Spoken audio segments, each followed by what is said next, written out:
వస్త్రం దోచుకొనబడింది. ఇంతగా ప్రస్తావించడానికి ఏంటి కారణము? వాడికి బట్టలు లేవు. బట్టలు గౌరవానికి, ప్రేమకు సాదృశ్యంగా ఉంటాయి. హల్లెలూయా.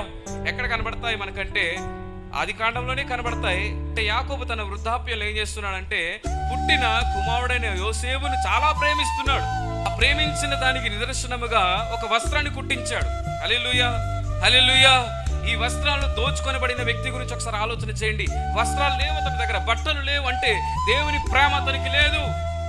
దేవుని చేత ప్రేమించబడ్డాడు. పరసంబంధమైన స్థలంలో ఉన్నప్పుడు, ఉన్నతమైన స్థలంలో ఉన్నప్పుడు ఎప్పుడైతే అక్కడి నుంచి వచ్చేసాడో ప్రేమను కోల్పోయాడు. దొంగిలించబడిన బట్టలు అక్కడ లేవు, ఇంకా దొంగలు అక్కడ లేరు, ఇంకా తీసుకుని వారు అపహరించి పారిపోయారు.